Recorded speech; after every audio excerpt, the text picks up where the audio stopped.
Asatru, uma introdução à tradição, aos números e à cosmogonia. Saudação a todos! Neste pequeno trabalho, abordaremos algumas coisas muito úteis, que esclarecerão detalhes sobre como pode ser visto o posicionamento dos fatores numéricos dentro do Asatru, assim como dados sobre cosmogonia asatruar, visando dar um passo adiante em prol de todos os asatruar. Como sabemos, é muito comum que seja usado o jargão básico de que não há projeções reflexivas ou de caráter filosófico dentro do Asatru, no sentido de tecer pensamentos comparativos analíticos acerca dos deuses, deusas e diversos seres. Sendo que a maioria dos argumentos nascidos disso provém de pessoas que são afeitas ao relativismo, ao hermetismo, ao cabalismo, a muitos tipos de telemitas, aos caoístas em geral e a muitas formas de ocultismo. Assim sendo, vamos estabelecer alguns parâmetros que nos levarão bem adiante. Primeiro, o infinito não pode ser contido pelo finito e o finito não pode tocar o infinito, pois do contrário, qualquer unidade finita seria dissolvida, absorvida ou desintegrada pela presença do infinito. Sendo que o matemático Cantor estava errado em diversos pontos e sentidos quando imaginou o infinito, a grosso modo, como repetições infinitas de uma mesma coisa. Segundo, o infinito não pode ser medido como uma coisa única, uma só coisa. Uma vez que ele é constituído, ele expressa três princípios irreconciliáveis, que só encontram limites na possibilidade de proximidade uns dos outros. Terceiro, os que afirmam o termo o um, ou seja, o único, se baseando em suposições de filósofos antigos e seus postulados, estão duplamente enganados, ou são simplesmente triplamente mentirosos. Só porque um indivíduo engendrou um termo em singular para designar algo amorfo e relegar o que não entendia e nem sabia a este termo, não significa que esse indivíduo esteja certo e nem que o que ele fez foi uma medida inteligente. A bem da verdade, isso somente reflete um índice de covardia intelectual ou falta desmedida de caráter. Quarto, qualquer pessoa com meio cérebro entenderá que há três coisas que são infinitas, ou seja, a expansão, a constrição e a vacuidade.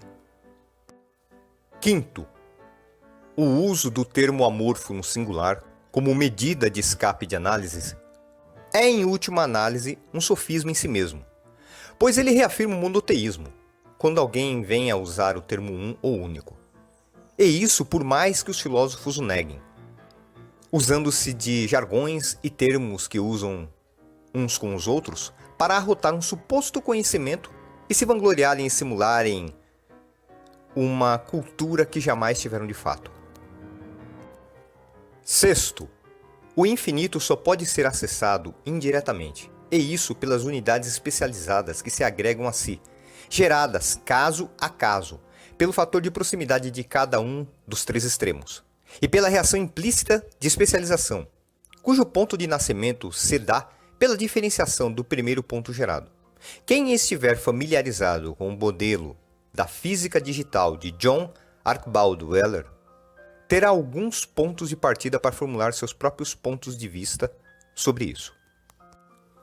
Sétimo, não há uma só passagem, citação, palavra ou detalhe nos livros monoteístas, de qualquer país ou nação, do passado ou do presente, que não tenha sua origem no politeísmo. Ditos os 7 postulados, por assim dizer, acima, vamos nos ater agora em um dos princípios da matemática, ou seja, na lógica proposicional. Em lógica proposicional, o primeiro termo pode até ser falso, porém o segundo termo deve ser verdadeiro, senão nunca estaremos diante de uma verdade lógica. Desta forma, analisemos a inocente frase: se Deus existe, então deuses existem. Pela lógica proposicional, se o Deus monoteísta existe, significa que os múltiplos deuses existem. Sendo que pode até ser que o Deus monoteísta não exista, mas os deuses persistem existindo. Algum beócio desavisado, claramente, que está fixado em regras sobre as quais jamais refletiu, deve aparecer com a famosa frase, neste momento. Mas não se pode fazer isso com lógica, pois, inclusive, podemos inverter a frase. Porém, e é nisso que os supostos pensadores modernos erram, espelhando seus mentores tolos do passado. Ao se anular os deuses, anulamos todos os deuses, indiscriminadamente. E o Deus monoteísta, automaticamente, também não existirá, ao passo que o contrário não é verdadeiro. Bem, agora que já fornecemos alguns fatores interessantes que gerarão discussões, dúvidas e contendas, as quais são todas bem-vindas, pois é da natureza do Asatruar gostar de uma boa briga. E, imitando o criador do personagem Asterix, Asatruares apreciam muito espancar esses loucos romanos que querem catolificar o mundo, já que católica é uma palavra que significa universal. E daí vemos outros enraizamentos do monoteísmo. Portanto, falemos agora sobre a cosmogonia. Dentro da tradição Asatruar, é citado que há muito tempo havia o mundo primordial, a terra primordial, Jormungand. A norte, em Jormungand, havia Niflheim, a terra do nevoeiro e do frio absoluto, a constrição em si mesma. E a sul, Sokdalir, onde veio a existir o Hel em sua porção mais próxima do que seria o norte do Reino Sul. Sokdalir é conhecida como a Floresta de Luz, um reino de calor insuportável, a expansão em si mesma. Na medida da expansão de cada um dos reinos, na medida do crescimento das eternas zonas intrínsecas e naturais a cada um dos reinos de Jormungand, existia um abismo gigantesco onde absolutamente nada, vacuidade, persistiam existindo. Com o crescimento de ambos os campos naturais, os campos de cada um dos reinos passaram a resvalar um no outro. Com o crescimento de cada um dos reinos, gelo e fogo colidiram no abismo. O Itir venenoso, gerado pelo Kvikudropar, gotejamento que engendrou os rios do Elivagar, mesclou-se com a essência de Sokdalir e gerou Orgrimmar e Mir, o primeiro gigante, assim como Odhumla. Ymir se alimentava do Mid de Odhumla, e Odhumla, por sua vez, alimentava-se da consumação de imensas porções de gelo proveniente de Niflheim. Ymir crescia a partir da reação de força expansiva, ainda interagindo com imensas porções de constrição com as quais colidia. Do gelo, Odhumla, em sua incessante deglutição, libertou Buri, o progenitor, o primeiro dos Aesir. Do frio constritivo, a expansão libertou um fator alheio ao frio, que ali estava aprisionado. Do frio foi libertado um fator cáustico, que se manteve preso, incapaz de se mover, porém jamais se misturando ao Itir dali. De Buri brotou Bor. Do fator cáustico aprisionado libertou-se a pressão excessiva que o mantinha intocado pelas vagas constritivas de frio. De Ymir nasceram duas famílias diferentes de gigantes. Do primeiro fator gerado nasceram forças descomunais imensas do pré-universo gerado. Uma das famílias geradas a partir de Ymir, a família de Harmoniosos Jotun, foram engendrados pelos gigantes Mimir e Bestla, tendo Sinmara como outra nascida à parte, porém da mesma família. A outra família gerada a partir de Ymir, a família dos Ursar, proveio do gigante Frudgarmir, que brotou diretamente de Ymir.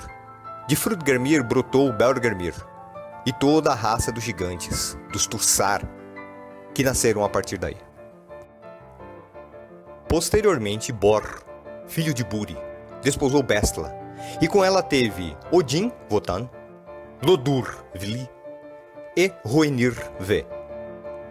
Os filhos de Bor eliminaram Ymir-Orgrimmar em razão da erradicação de Odhunla.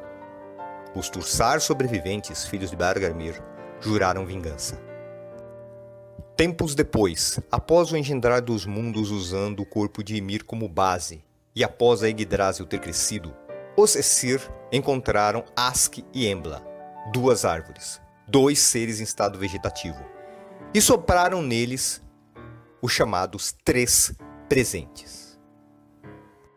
Let, movimento, La, vitalidade e sangue, e Litirgoda, o corpo que envolve o espírito e que dá forma bela, similar à dos deuses, foi o presente de Lodur. Odur, as habilidades mentais e emocionais, e as habilidades psíquicas, foram o presente de Hoenir. Ond, o espírito, a individualidade, foi o presente de Odin. Buscando vingança, lançou-se uma filha de Belgarmir. Buscando vingança, lançou-se Gulveig. Prenhe de Ursvol, o frio que cria o Itir, o veneno de Niflheim. Gulveig assim teceu os meios de engendrar a queda da humanidade. Gulveig assim teceu os meios de engendrar toda a desfaçatez, os próprios meios que usam-se da desfaçatez, e que taxam alguém como Niding, um fora da lei, aquele que está fora do Rita, contrário ao bom Urlog. E assim foi destilado o Seidir. Os Aesires então tiveram que intervir. E escolheram aquele que nasceu do atrito cáustico do Grot.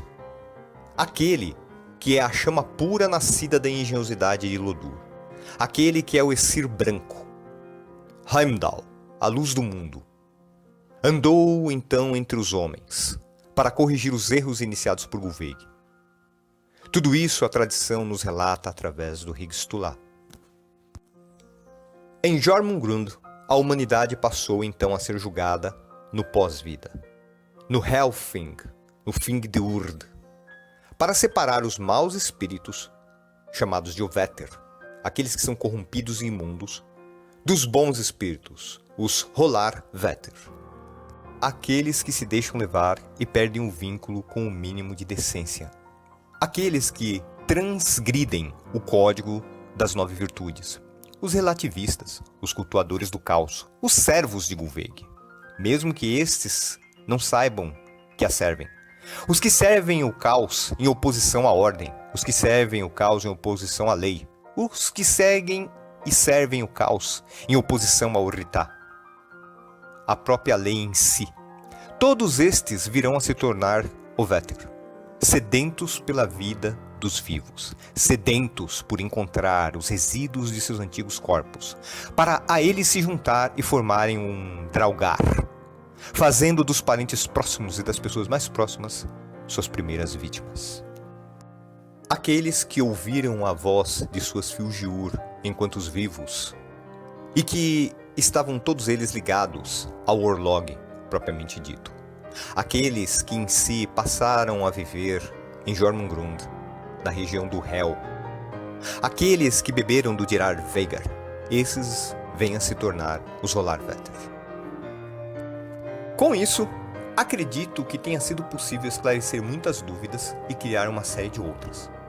Porém, a aquisição de conhecimento, a aquisição dos meios que levam às Hugrunar, passa por esse persistente esforço em prol da sabedoria pura, para que possamos beber do Sonar Dreyrir da fonte de Mimir, do Svalkaldur Ser do Helvelgarmir e do Urdar Mejin da fonte de Urd, que de fato é o grande oceano de Jormungandr, e de onde brotam as Nornir e Filgiur, e de onde são tecidos os Hologpeter, os fios do destino que regem a vida da humanidade, e que só podem ser alterados, só podem ser cortados pela foice de prata de Mani, o Lior-Salfar, elfo de luz, e deus da lua, esposo de Sol, Lior-Salfar e deusa do Sol, cuja filha tem o mesmo título e assumiu as mesmas funções.